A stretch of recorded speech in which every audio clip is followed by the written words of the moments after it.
another vlog and welcome to our YouTube channel. And today we're going to have let's have to unbox a webcam.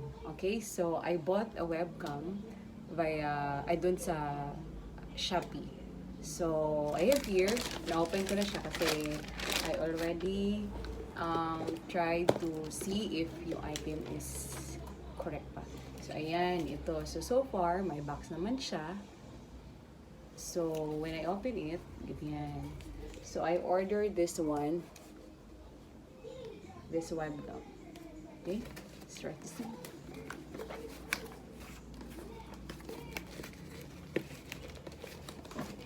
So, actually, na-open ko na to siya. Tingnan ko lang kung baka mas kaman tayo ng laman nito, right? So, it's here. Yan. Actually, ito hindi to ganun ka-latest, but it's already HD kasi naghahanap tayo ng budget meal kung okay ba to. So, kasi yung full HD, it cost like 3,000, 4,000, 2,000 plus. Ito, sa halagang 1,500. Actually, kasi may sa mga mall naman, pero wala kasi dito available sa amin dito sa city yung ganitong cam. So, I think marami bumibili kasi may maraming nag-online job at yan. Okay, let's try to see.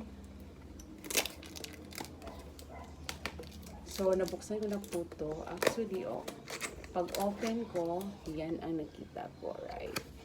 Yan.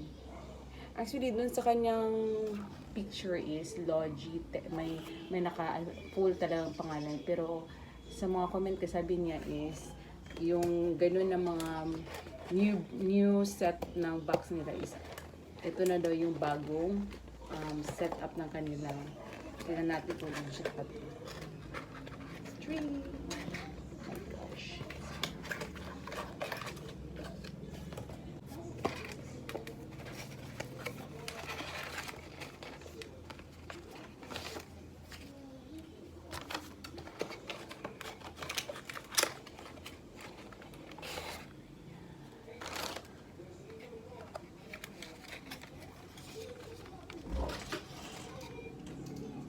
So, I have here already. So, nakita ko na po yung anong laman ng kanyang box. Ito po yung kanyang unit. So, ganyan. Naka-USB po siya. Tapos, yan. May ano naman siya. May manual. At saka, ito po ay, there sa box is my HD widescreen na siya ng A720. So, let's see kung okay ba yung camera, yung camera na to. Ganyan. Okay. So, yan. May pa-flexi naman siya. Ganyan. Ayaw ko sana itong tanggalin, pero I want it to show to you.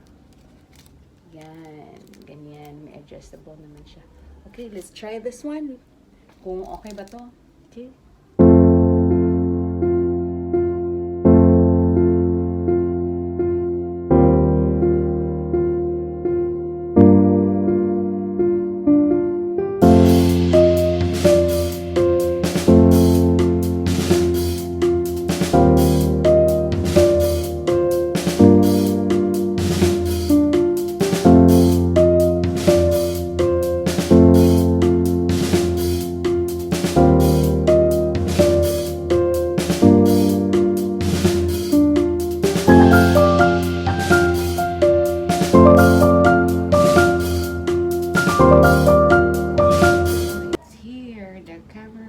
So far clear.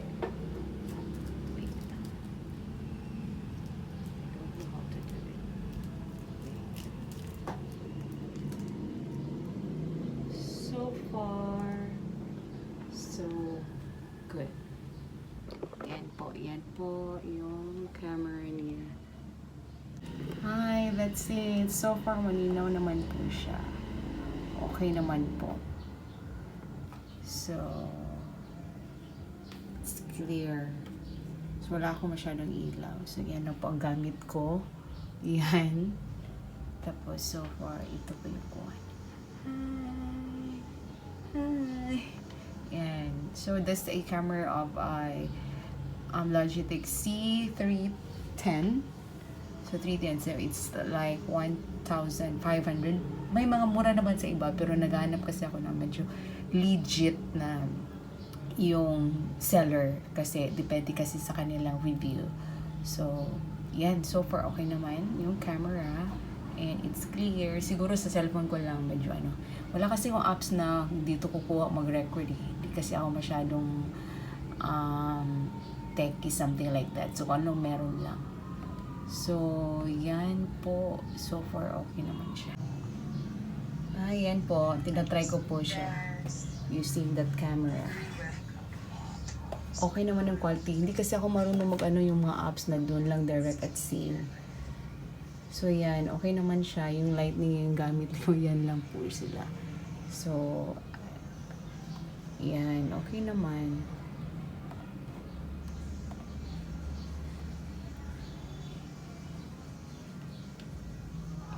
Yan po yung kuha kong camera. Maganda naman siya. Yan po, tinitest ko po siya. Okay. Na-try ko po or tinatest ko pati yung microphone niya.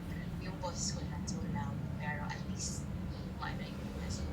So far, okay naman yung quality niya. Webcam, C310. So, at saka may adjustment pa yung light. Yung labi ko sa screen. Right? Yan. So, depende din sa setup na ilaw dito sa paligid mo. So, syempre, kung medyo may ilaw yung paligid mo, so, pwede natin magandahan yung one. Okay, so, okay naman. So far, pwede na pang online or any movies na gusto mo. So far, so,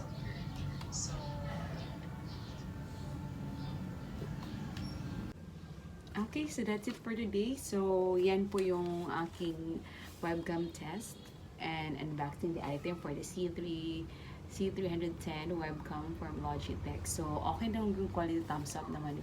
At saka yung seller din sa DG store from Cebu City, okay naman. So, it takes like only 3 days. So, syempre, yung courier niya is Black Arrow. So, thumbs up po. So, okay po yun. Kahit hindi na kayong mag full HD to order for a camera. If you have the budget or you have a tight budget, pwede na din po camera ita. Okay, thank you!